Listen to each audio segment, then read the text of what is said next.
കൊലയാളി.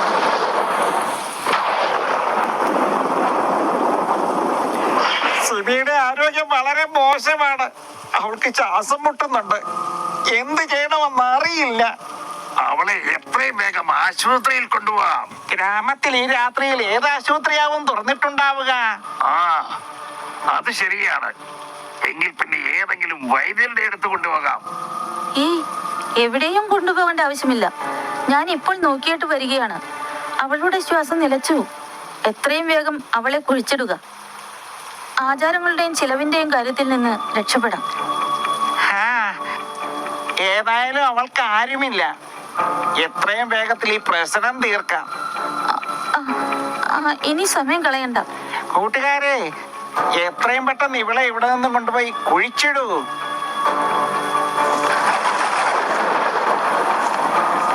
കൂട്ടുകാരെ, ഇനി എത്ര ദൂരം കൂടി പോകണം? ഈ കാട്ടിൽ എനിക്ക് ഭയങ്കര പേടി തോന്നുന്നു. ഈ ശബ്ദം മൃഗങ്ങളുടേതോ പ്രേതങ്ങളുടേതോ എന്ന് അറിയില്ല. അയ്യോ സാറേ, വീടിനടുത്ത് അടക്കാൻ സമ്മതിക്കില്ലല്ലോ. രാത്രി ആയതുകൊണ്ട് എന്താ? ഞാൻ അവിടെ ശവപ്പറമ്പ് വരെ വരുന്നില്ല. എനിക്ക് പേടിയാവുന്നു. ഇവിടെ കുഴിച്ചിടൂ. രാത്രിയിൽ ആരാണ് നോക്കാൻ വരിക?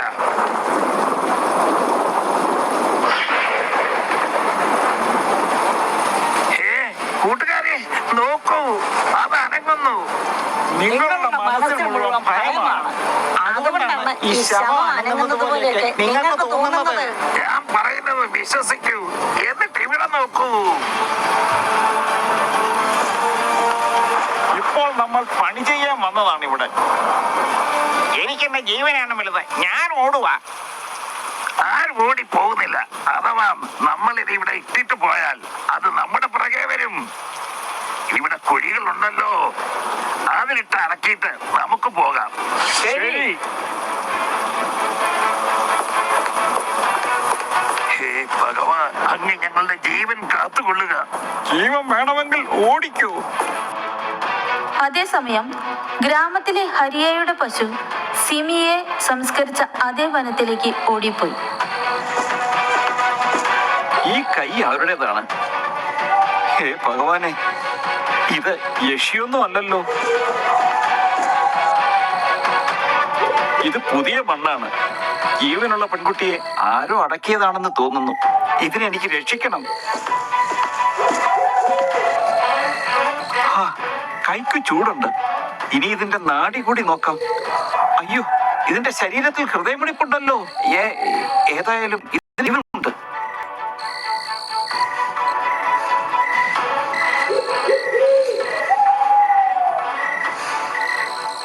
നീ ആരാണ്? ഞാൻ ഗ്രാമത്തിലുള്ളവളാണ്. പക്ഷേ ഇവിടെ ഈ ശവക്കുഴിയിൽ? എനിക്കിതിനെ പറ്റി ഒന്നും അറിയില്ല. ഇവിടെ എങ്ങനെ എത്തിയെന്ന്. അത് ശരി. എന്റെ ജീവൻ രക്ഷിച്ചതിന് അങ്ങേക്ക് നന്ദി. ഇതിൽ നന്ദി പറയേണ്ട കാര്യമൊന്നുമില്ല. ഇനി നിനക്ക് നിന്റെ വീട്ടിൽ പോകാം. എനിക്ക് വീട്ടിൽ പോകണ്ട. എന്റെ അമ്മാവനും അമ്മായിയും എന്നെ വളരെ ഉപദ്രവിക്കും. അത് ശരി. എങ്കിൽ നീ ഇന്ന് എന്റെ വീട്ടിൽ കിടന്നിട്ട് നാളെ രാവിലെ നിന്റെ വീട്ടിലേക്ക് പൊയ്ക്കൊള്ളൂ. ശരി. ഇത് നോക്കൂ, പശു തന്നെ തിരികെ വന്നു. ഞാൻ ഇതിനു വേണ്ടി എത്രമാത്രം കടന്ന് വിഷമിച്ചു. ഏത് പശു? ഈ മുന്നിൽ നിൽക്കുന്ന പശു. അതിനെ തേടി ഞാൻ അവിടെ വന്നതും അവിടെ വെച്ച് നിന്നെ കാണുന്നതും. എനിക്ക് നിങ്ങൾ ദൈവത്തിന് തുല്യമാണ്. അഥവാ നിങ്ങൾ അവിടെ വന്നില്ലായിരുന്നെങ്കിൽ ഞാൻ മണ്ണിനടിയിൽ കിടന്ന് ചത്തുപോയേനെ. കുഴിയിൽ നിന്നും വെളിയിൽ വന്നാൽ തന്നെ ഏതെങ്കിലും കാട്ടുമൃഗങ്ങൾ എന്നെ കൊന്നു തിന്നാനെ. അത് നീ പറഞ്ഞത് ശരി തന്നെ.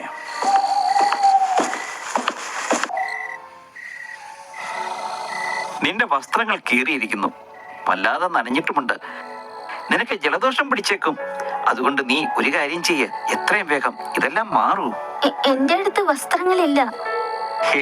നീ ഇപ്പോൾ എന്റെ വസ്ത്രങ്ങൾ ഇട്ടുകൊള്ളൂ. അത് അലമാരയിലുണ്ട്. പോയി എടുത്തോളൂ. ശരി.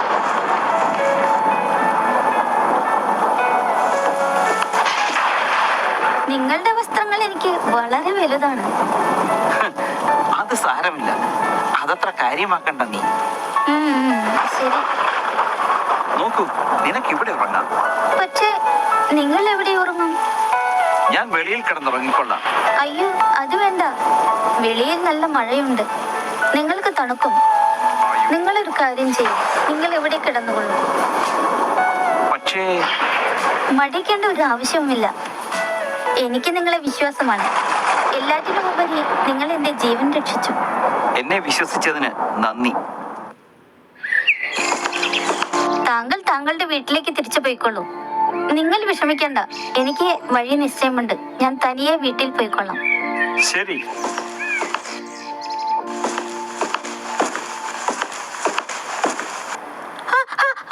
അയ്യോ, കേൾക്കുന്നുണ്ടോ? കേൾക്കൂ, രക്ഷിക്കൂ, രക്ഷിക്കൂ. ഇതെങ്ങനെ ഇവിടെ വന്നു? എന്തു പറ്റി പൊന്നെ? അയ്യോ, സിമി, സിമി, സിമി എവിടെയാ? സിമി അവൾ നമ്മുടെ മുറിയിൽ. നീ ഇവിടെ നിന്നും പോകൂ. ഞാൻ നിന്നോട് അപേക്ഷിക്കുകയാണ്. ഒരു പണ്ഡിതനെ കൊണ്ട് നിന്റെ ക്രിയാകർമ്മങ്ങൾ ഞാൻ ചെയ്തു കൊള്ളാം. അമ്മാവ, നിങ്ങൾക്ക് എന്ത് പറ്റി? എന്ത് ക്രിയാകർമ്മങ്ങളെ കുറിച്ചാണ് നിങ്ങൾ സംസാരിക്കുന്നത്? നിന്റെ ക്രിയാകർമ്മങ്ങൾ. എന്ത്? ഞാൻ മരിച്ചുപോയോ? ആ, നീ മരിച്ചുപോയി. അങ്ങ് എന്താണ് ഈ പറയുന്നത്? ഞാൻ ജീവിച്ചിരിക്കുന്നു. ഞാനൊരു യക്ഷിയാണെന്ന് അങ്ങ് കരുതുന്നുവോ? നിങ്ങളൊക്കെ എന്നോട് എന്താണ് ഇങ്ങനെ പെരുമാറുന്നത്? ഞാൻ നിങ്ങളെ വളരെയധികം വിശ്വസിക്കുന്നു. നിങ്ങൾക്ക് എന്നെ കുറിച്ച് തെറ്റിദ്ധാരണയൊന്നുമില്ലല്ലോ. ഇന്ന് ഞാൻ നിങ്ങൾക്ക് രുചികരമായ ഭക്ഷണം ഉണ്ടാക്കി തരാം. എനിക്ക് ഹൽവ ഉണ്ടാക്കാൻ തോന്നുന്നു. വല്ലാതെ വിശക്കുന്നുണ്ട്. ആദ്യം ഹൽവ തന്നെ ഉണ്ടാക്കാം. നോക്കൂ, സിമിയോട് സംസാരിക്കേണ്ട ആവശ്യമൊന്നുമില്ല. അവളിൽ നിന്ന് മാറി നിൽക്കുക. അവൾ എന്താന്ന് വെച്ചാൽ അവള് തന്നെ ചെയ്യട്ടെ. ശരി. ആഹാ, നല്ല രുചിയോടെ ഉണ്ടാക്കിയിരിക്കുന്നു. നല്ല രസമുണ്ട്. അമ്മാവനും അമ്മായിക്കും ഇത് ഇഷ്ടപ്പെടും. അയ്യോ, ഇന്ന് വീട്ടിൽ ധാരാളം പണിയുണ്ടല്ലോ. ദിവസം മുഴുവനും പണി ചെയ്ത് തീർക്കേണ്ടി വരും.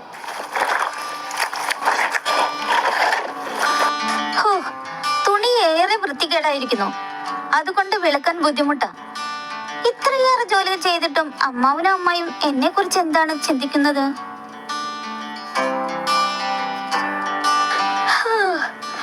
ഏറെ മടുത്തുപോയി. ഇനി ഉറങ്ങിയേക്കാം.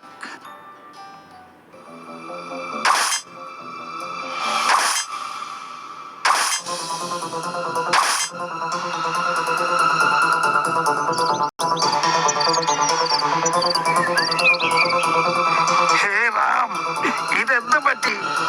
മോഹനന്റെ ചെറുപ്പകാല സുഹൃത്തായിരുന്നു. എനിക്കിത് കാണാൻ കഴിയില്ല. ആരാണ് അയാളെ കൊന്നതെന്ന് അറിയില്ല. അതാ സീമയുടെ പണിയായിരിക്കും. ഈ വീട്ടിൽ വേറെ ആരാണുള്ളത്? സാർ, ഈ വീട്ടിൽ സിമി അല്ലാതെ വേറെ ആരുമില്ല. അവളെ സ്റ്റേഷനിലേക്ക് കൊണ്ടുവരൂ. ഞാൻ ഒന്നും ചെയ്തിട്ടില്ല. എന്നെ വിട്ടയക്കൂ. എല്ലാ കുറ്റവാളികളും ഇത് തന്നെ പറയും, ഞാനൊന്നും ചെയ്തിട്ടില്ല. എന്തിനാണ് നീ അമ്മാവനെയും അമ്മായിയെയും കൊന്നത്? ഞാൻ ആരെയും കൊന്നിട്ടില്ല. എനിക്ക് അമ്മാവനെയും അമ്മായിയെയും ഏറെ ഇഷ്ടമായിരുന്നു. എനിക്ക് അവരെ എങ്ങനെ കൊല്ലാൻ സാധിക്കും? പിന്നെ അവരെ ആരാണ് കൊന്നത്? ആരാണ് കൊന്നതെന്ന് എനിക്കറിയില്ല. പക്ഷെ ഞാൻ രാത്രിയിൽ അമ്മാവനോടൊപ്പം മൻസുഖിനെയാണ് അവസാനമായി കണ്ടത്. അതിനർത്ഥം മൻസുഖാണ് അവരെ കൊന്നതെന്നോ? അയാൾ കൊന്നുവെന്ന് ഞാൻ പറയില്ല. പക്ഷെ അയാൾ പലപ്പോഴും ഏതോ ഒരു രഹസ്യം പറയുന്നുണ്ടായിരുന്നു. രഹസ്യം? അതെ, രഹസ്യം. അമ്മാവൻ അവന്റെ അടുത്ത് ഏതോ രഹസ്യം പറയുന്നുണ്ടായിരുന്നു. എന്തായിരുന്നു ആ രഹസ്യം? എനിക്കറിയില്ല, അത് അയാൾ പറയും. മൻസുഖറിനെ കൊണ്ടുവരൂ. ഞങ്ങൾ നിന്റെ അടുത്തേക്ക് തന്നെ വരികയായിരുന്നു. നീ തന്നെ ഇങ്ങോട്ട് വന്നത് ഏതായാലും നന്നായി. നിങ്ങൾ എന്തിനാണ് എന്റെ വീട്ടിലേക്ക് വരുന്നത്? നിന്നെ പിടിക്കാൻ. പിന്നെ കയ്യിൽ രക്തക്കറയുള്ള ഈ ഷർട്ട് ആരുടേതാണ്? സാർ, ഇത് കാണിക്കുവാനാണ് ഞാൻ വന്നത്. നോക്കൂ, ഈ രക്തം പുരണ്ട ഷർട്ട് ആരോ എന്റെ വീട്ടുവാതിക്കൽ എറിഞ്ഞിട്ട് പോയി. പക്ഷേ ഈ ഷർട്ട് ആരുടേതാണ്? സാർ, ഷർട്ട് എന്റേത് തന്നെയാണ്. പക്ഷെ ആരോ എന്നെ ചതിക്കാനായി ചെയ്തതാണിത്. സിമി പറഞ്ഞതിൽ സത്യമുണ്ട്. ഇനി ഈ രഹസ്യം കൂടി പറയൂ. അവരെ രണ്ടിനെയും കൊന്ന് കുഴിച്ചു മൂടിയ കാര്യം. സാർ, ഞാൻ ആരെയും കുഴിച്ചിട്ടിട്ടില്ല. സിമി ആ രഹസ്യത്തെ കുറിച്ച് എല്ലാം എന്നോട് പറഞ്ഞു. ഇനി നിങ്ങളുടെ വായിൽ നിന്ന് ആ രഹസ്യം കേൾക്കാൻ ഞാൻ ആഗ്രഹിക്കുന്നു. ശരി സാർ, പറയാം. ഒരു രാത്രിയിൽ സിമിയുടെ ആരോഗ്യം മോശമായി. അവളുടെ ശ്വാസം നിന്നുപോയി. ഞങ്ങൾ അവളെ ഒരു വൈദ്യരുടെ പക്കൽ കൊണ്ടുപോകുന്നതിനെ കുറിച്ച് സംസാരിച്ചു. അതിനിടയിൽ അവൾ മരിച്ചു. പിന്നെ ഞങ്ങൾ മോഹൻ പറഞ്ഞതനുസരിച്ച് രാത്രിയിൽ അവളെ കുഴിച്ചിട്ടു. ഇതൊരു തരം സിനിമാ കഥ പോലുണ്ടല്ലോ. സിമി യക്ഷിയാണെന്നാണോ നീ പറയുന്നത്? സാർ, ഞാൻ ശപഥം ചെയ്ത് പറയുകയാണ്, ഇത് സത്യമാണ്. ഇയാളെ പിടിച്ചകത്തിടൂ, എന്നിട്ട് സിമിയെ വെറുതെ വിടൂ. ഈശ്വരന് ഒരുപാട് നന്ദി.